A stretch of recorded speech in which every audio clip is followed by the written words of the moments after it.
নমস্কার, আশা করি আপনারা সবাই ভালো আছেন। আমার এই ভিডিও যে যেখান থেকে দেখছেন সবাইকে নমস্কার জানাচ্ছি। শুরু করছি কন্যা লগ্নের মে মাসটা কেমন যাবে। এবার কন্যা লগ্ন নিয়ে আলোচনা করতে গিয়ে প্রথমেই আমরা আলোচনা করব বৃহস্পতিকে নিয়ে, কারণ বৃহস্পতি 1 মেতে উনি মেষ থেকে বৃষে চলে যাচ্ছেন, কন্যা লগ্নের নবম ঘর। এবার বৃহস্পতি কোন কোন ঘরের অধিপতি? বৃহস্পতি চতুর্থ এবং সপ্তম ঘরের অধিপতি। আচ্ছা, প্রথমে বলি নবম ঘর থেকে কী দেখে। নবম ঘর থেকে দেখি আমরা ভাগ্যোদয় দেখি, আমাদের ধর্মানুষ্ঠান দেখি, তীর্থযাত্রা এগুলো দেখি। বৃহস্পতি চতুর্থ ঘরের মালিক। চতুর্থ ঘর থেকে আমরা দেখি আমাদের বিদ্যা, আমাদের মা, আমাদের মানসিকতা, আমাদের গৃহবাড়ি, বন্ধুবান্ধব এগুলো দেখি। আর সপ্তম ঘরের মালিক বৃহস্পতি। সপ্তম ঘর থেকে আমরা দেখি আমাদের যাত্রা, গমনাগমন, আমাদের বিজনেস, কনজুগাল লাইফ এগুলো দেখি এবং কর্মের উচ্চপদ প্রাপ্তি দেখি। এবারে চতুর্থপতি নবমে গিয়ে পড়লো, এটা রিডিংটা তো খুব ভালো। নবম থেকে উচ্চ বিদ্যা দেখে।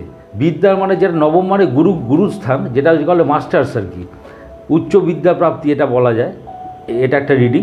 এবং গৃহে ধর্মানুষ্ঠান এই কথাটাও বলা যায়। এবারে সপ্তমপতি নবমে বিজনেস থেকে ভাগ্যোদয়, এটাকে বলে যে বিজনেসে গ্রোথ হবে, কিংবা বিজনেসে গুরুস্থানীয় কোনো লোকের সাহায্য পেতে পারেন, এই ব্যাপারটা হতে পারে। কোনো তীর্থস্থানে যাত্রা করতে পারেন, কারোর সঙ্গে বৈবাহিক সম্পর্ক গড়ে উঠতে পারে, এই ব্যাপারগুলো হবে।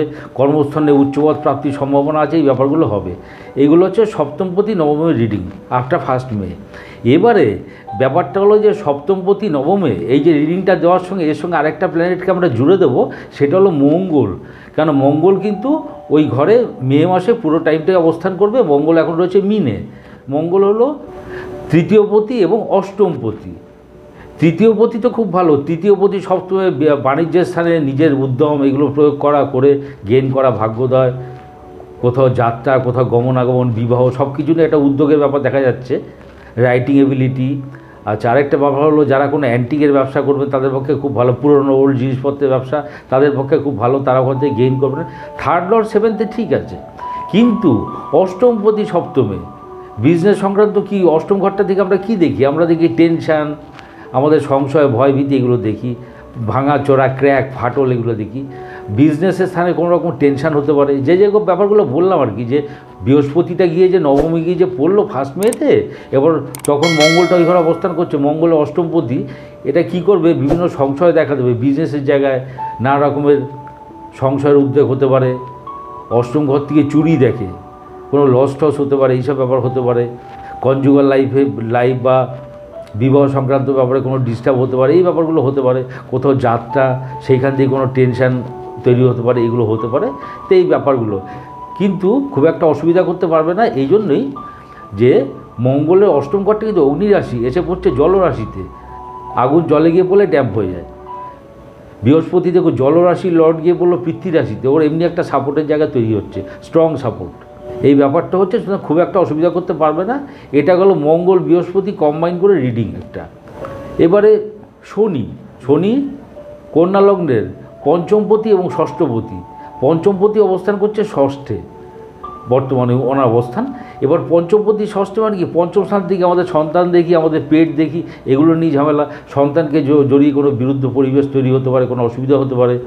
আমার কোনো ক্রিয়েটিভ কাজের পেছনে কোনো অসুবিধা হতে পারে, আমার পেটে গণ্ডগোল হতে পারে, এগুলো হতে পারে। কিন্তু ষষ্ঠপতিও ষষ্ঠে মানে কুম্ভে। পঞ্চমপতি যেমনি ষষ্ঠে, ষষ্ঠপতিও ষষ্ঠে। ষষ্ঠপতি ষষ্ঠে মানে এটা একটা বিপরীত রাজ্য। কোনো দুস্থানপতি যদি কোনো দুস্থানে গিয়ে অবস্থান করে তাহলে সেই ভাবটার হানি করে। ষষ্ঠপতি হলে এখানে দুস্থানপতি গিয়ে অবস্থান করছে ষষ্ঠ ঘরে, ষষ্ঠ ভাবটাকে হানি করবে, ওর এফেক্টটাকে কমিয়ে দেবে। তাহলে কী হবে? এই ঝামেলা ঝঞ্ঝাটগুলো অনেকটাই কমে যাবে।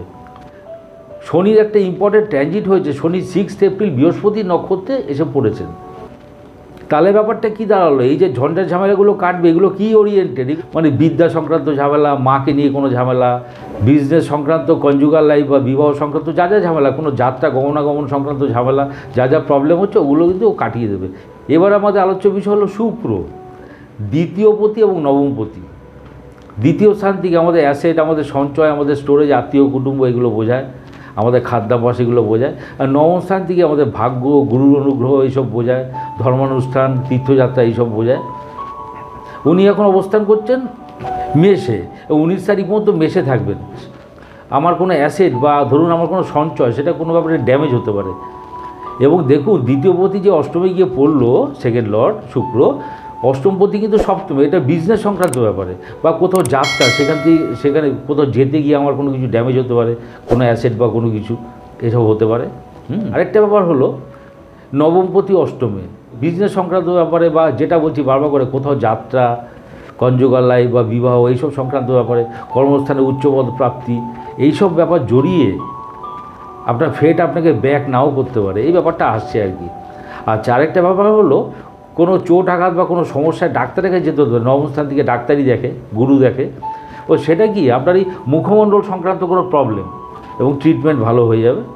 কিন্তু আফটার 19 মে শুক্রটা চলে যাচ্ছে নিজের ঘরে বৃষে, তাহলে কী হলো, নবমপতি নবমে চলে এলো, খুবই স্ট্রং, নিজের ঘর পেয়ে গেল, এবং সপ্তমপতি এবং চতুর্থপতি যুক্ত, তাহলে সপ্তমপতি নবমপতি যুক্ত হয়ে রেজাল্ট দেবে। তাহলে কি হবে, ব্যবসা সংক্রান্ত ভাগ্যোদয়, যেসব ক্লাউডগুলো ছিল, ঝামেলাগুলো ছিল, কেটে যাবে। বিবাহাদির প্রবল যোগ, যারা কনজুগাল লাইফ যারা লিড করছে তাদের পক্ষে খুব ভালো টাইম। কোথাও যাত্রা, তীর্থস্থানে যাত্রা করতে পারেন, এটা ব্যাপারটা আসছে বারবার করে, এগুলো হতে পারে। বৃহস্পতি শুক্র দুই গুরু একসঙ্গে, এবং দেখবেন আপনি এক ব্যাখ্যা দিলে ওকে হেল্প করতে পারবেন, এরকম ব্যাপারও হতে পারে। আর সেকেন্ড লট পড়ে গেল নবমে, তাহলে কী হবে, অ্যাসেটের গ্রোথ হবে, অ্যাসেট গেইন হবে, আপনার স্টোরেজ বাড়বে, আত্মীয় কুটুম্বের সঙ্গে এটা সম্পর্ক যেগুলো খারাপ হয়েছিল সেগুলো সব রেস্টোর হয়ে যাবে, সেগুলো ঠিক হয়ে যাবে। এবার আমাদের আলোচ্য বিষয় হবে বুধ। বুধটা হচ্ছে লগ্নপতি এবং দশমপতি। তাই লগ্নস্থান থেকে আমার শরীর, আমার অ্যাপিয়ারেন্স এগুলো বোঝায়, আমার থিঙ্কিং বোঝায়। দশম স্থান থেকে কর্ম, পিতা, বিদ্যাজনিত যশ এগুলো বোঝায়, পূর্বজন্মের স্বীকৃতি এগুলো বোঝায়। এই দুই লর্ড গিয়ে এখন অবস্থান করছে মিনে। মিনটা তো সপ্তম স্থান, তা দশমপতি সপ্তমে কী হয়, সপ্তম স্থান হচ্ছে গমনাগমন, মুভমেন্টের জায়গা। যারা সেলস বা মার্কেটিং জব করেন, বা যারা ট্যুর অ্যান্ড ট্রাভেলের জব করেন, তাদের পক্ষে খুব ভালো টাইম এটা। এবং লগ্নপতি দশমে কর্মের প্রতি অনুরক্ত হওয়া, কর্মপ্রিয় হওয়া, এই ব্যাপারগুলো বোঝায় আর কি। এবং আপনার একটা ফেম হওয়া, এই ব্যাপারটাও আসে লগ্নপতি দশমে। এবারে দেখুন, এ কিন্তু মঙ্গল যুক্ত হয়ে বসে আছে, মঙ্গলটা কিন্তু অষ্টমপতি, সেখানে কিন্তু কিছু কিছু টেনশান তো অবশ্যই দেবে, মঙ্গলের সঙ্গে বসে আছে। এটা হবে আপ টু 10th মে। এবার 10th মের পরে বুধটা চলে আসছে মেষে, মেষটা কিন্তু অষ্টম ঘর, মেষটা অষ্টম ঘর হলেও বুধটা কিন্তু তখন 19 তারিখ পর্যন্ত শুক্রকে সঙ্গে পেয়ে যাবে। শুক্রটা কিন্তু নবমপতি, তাই দশমপতি নবমপতি একটা কম্বিনেশন হলো, সেটা কিন্তু অষ্টম স্থানে। তাহলে কী বোঝাচ্ছে, অষ্টমপতি গিয়ে বলছে সপ্তমে, তার মানে কি বিজনেসে ধরুন কোনো ড্যামেজ হলো, সেখান থেকে গেইন করা, কোনো ইন্স্যুরেন্স ক্লেম পেতে পারেন, যেহেতু ওটা অষ্টম ঘর, কোনো ড্যামেজের থেকে গেইন করা, ভালো মন্দ মিশে একটা রেজাল্ট এই দেবে। এবারে রবি, রবিটা কি, রবিটা হলো দ্বাদশপতি। দ্বাদশ থেকে আমরা কী বুঝি, খরচা, আমাদের ব্যয়, এগুলো সব বুঝি। দ্বাদশপতি এখন অবস্থান করছে অষ্টমে, মে মাসের 14 তারিখ পর্যন্ত অষ্টমে থাকবেন। অষ্টম ঘরটা হলো মেষ, সরকারি কোনো ঝামেলায় পড়তে পারেন, এটা একটা সাবধানে থাকবেন। পায়ে ঠায় আঘাত লাগতে পারে, সেই জন্য কোনো রকম সমস্যা হতে পারে, অর্থনাশ হতে পারে, সাবধানে চলাফেরা করতে হবে। যেটা দ্বাদশপতি অষ্টমে মানে যেটা বোঝায় আনএক্সপেক্টেড অ্যাঙ্গেল থেকে খরচা, এগুলো হবে আর কি। আফটার 14th মে দ্বাদশপতি রবি সে চলে আসছে বৃষে। বৃষে এলে পরে দ্বাদশপতি রবি নবমপতি এবং সপ্তমপতি যুক্ত হয়ে বসে আছে, চতুর্থপতি যুক্ত হয়ে বসে আছে।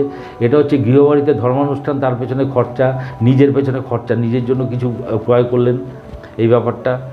কনজুগাল লাইফ, বিবাহাদি সম্পর্কে কোনো খরচা হতে পারে। ভিডিওটি ভালো লাগলে লাইক, শেয়ার, সাবস্ক্রাইব করুন। সবাই ভালো থাকবেন, নমস্কার।